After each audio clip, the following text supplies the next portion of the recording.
Hello friends, and as you can tell from the camera angle, I got something a little bit special for you tonight.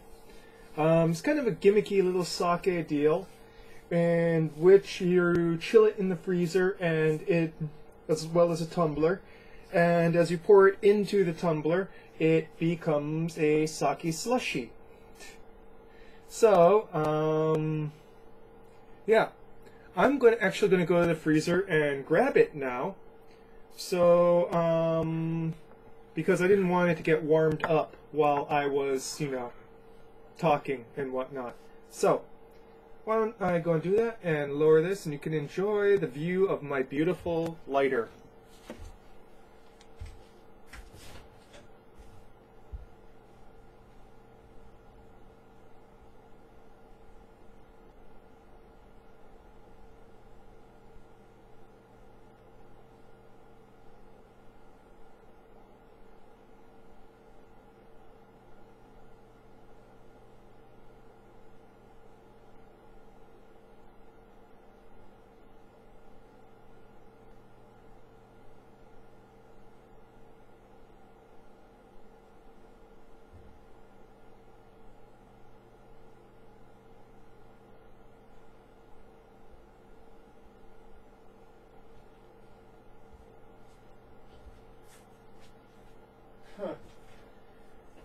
Okay, folks, well, I'm kind of getting frostbite just holding this thing.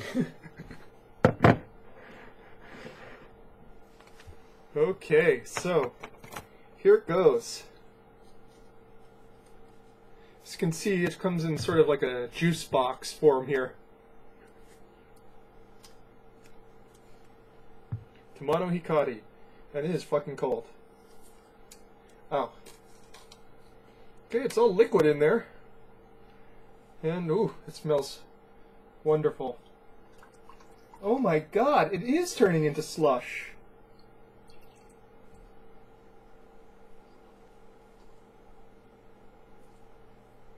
Unfortunately, it seems to be turning into slush inside the box. Fascinating.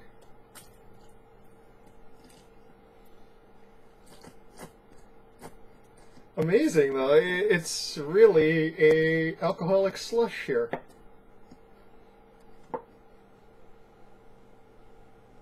Okay, there's bits of it that don't want to come out.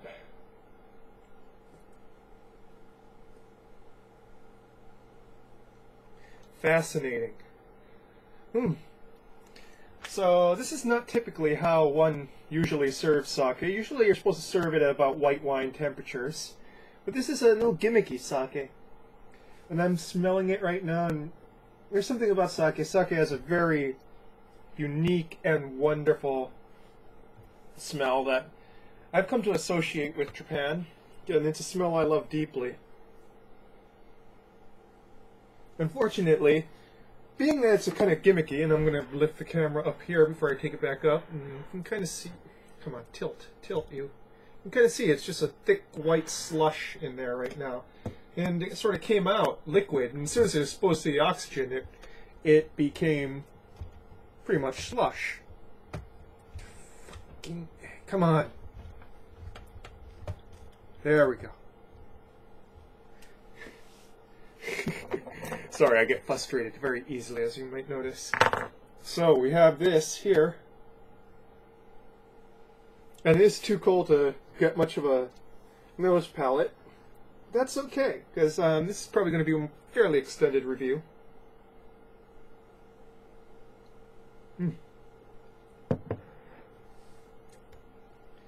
Fascinating. That's it. Pretty much tastes like a sake slushy.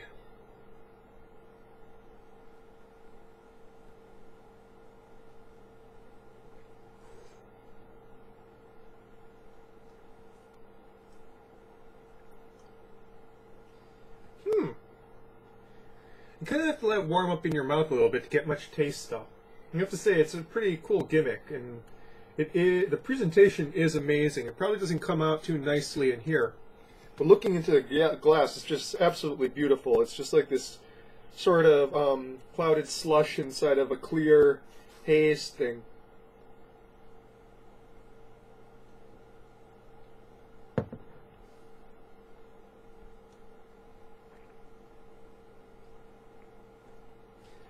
I have to get my mind back into sake tastes, which are just very unique.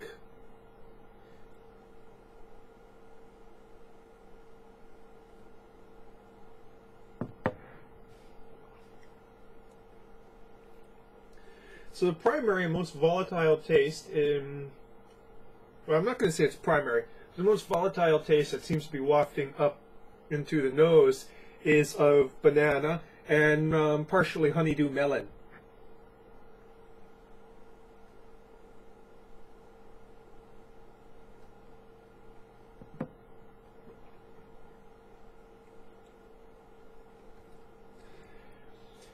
For the first half of it, there's this sort of creaminess to the mouthfeel that then becomes kind of tangy and sharp, you know? So it transitions the mouthfeel, which I find fairly interesting.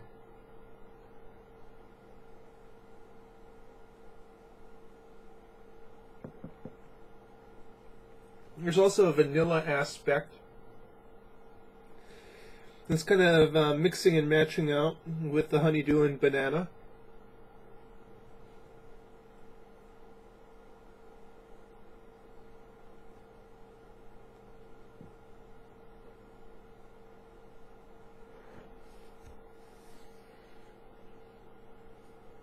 And the finish was actually kind of surprising. Since it starts off on a soft, sweet note, it actually kind of ends with a light pepperiness. And not strong pepperiness, just like very light white pepper.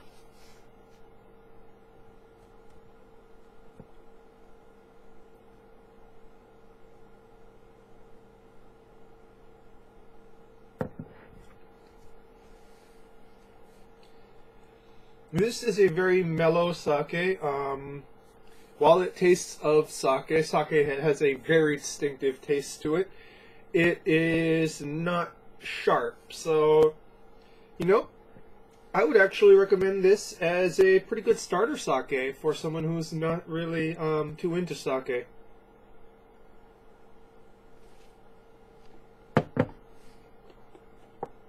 Oh, and I even forgot to tell you the name here. So this is Tamanohikari Premium Ginjo Sake. It's not Dai Ginjo, but it is Junmai Ginjo. And it's about 15 to 16% ABV, which is average for a sake.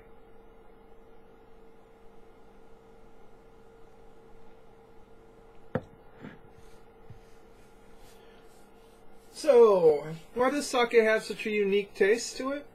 Well, one is that the sugars in rice are too complex to break down, so it's actually a two-part fermentation process in which the rice is seeded with a koji mold that grows over it that breaks down the longer carbohydrate chains into simpler sugars.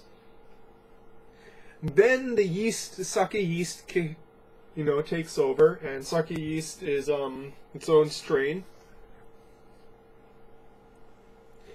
And so, sake is kind of unique. Well, actually, there are some other alcohols out there that do use a sort of two-start process in which mold is used before yeast.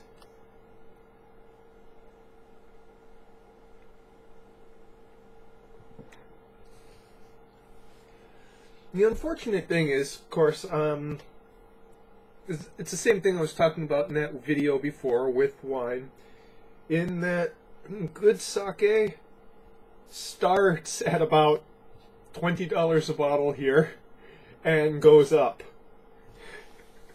And that's why I end up reviewing mostly beers.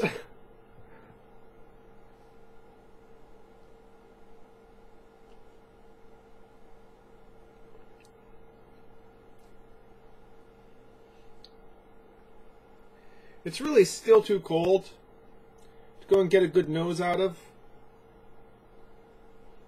And I've probably drank a little bit too much to get a really good nosing out of it.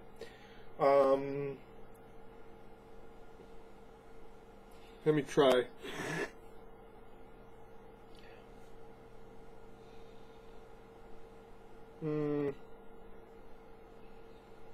Yeah, it's just too cold.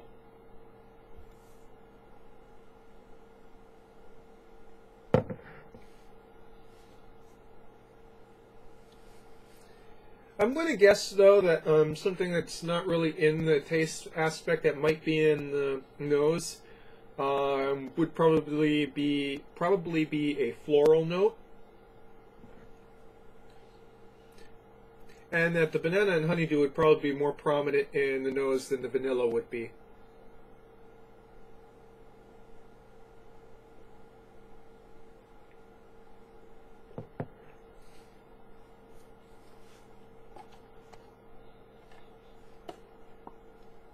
No. Seems like there's a bit of smell in here. Oh yes, very strong on the banana. Not so much on the honeydew, but yeah, very strong on the banana and almost an orchid-like, not orchid-like, derp. Orchids don't have smell. You know, what's the flower I'm thinking of here?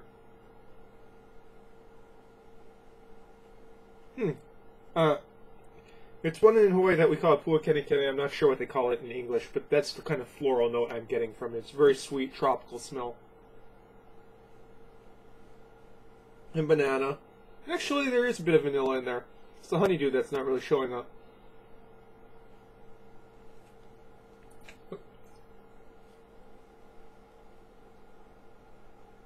Ooh. My power unit got a little bit of sake on it.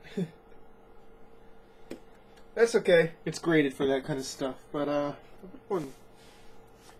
thank goodness I keep napkins around.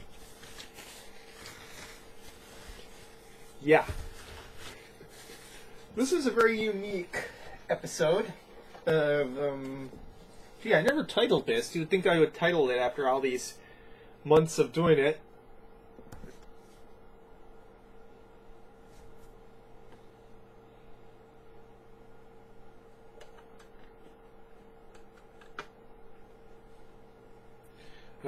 But I'm really enjoying this. It's like it's just got like a very laid-back vibe to it for me.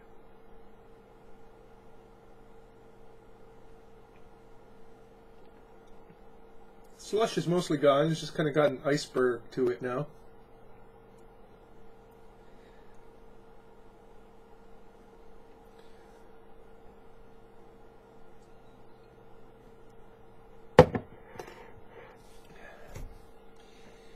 You know, this kind of really takes me back. So I'm going to see if I can end this with something a little bit fitting for it. You know? So let me go and see if I can find. Yes, yes, yes.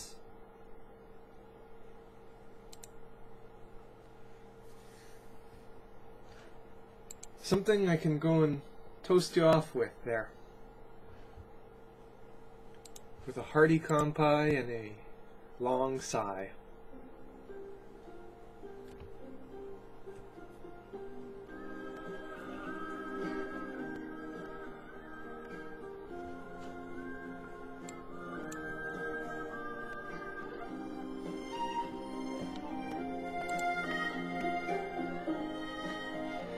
Ah, yes, your mono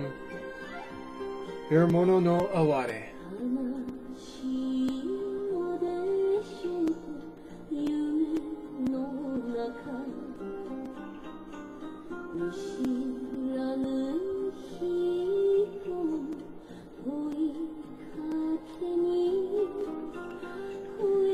And before I drown in a sea of memories and tears, this has been your sake review, Tamanohikari. Please give it a try. And to you, my friends, kanpai.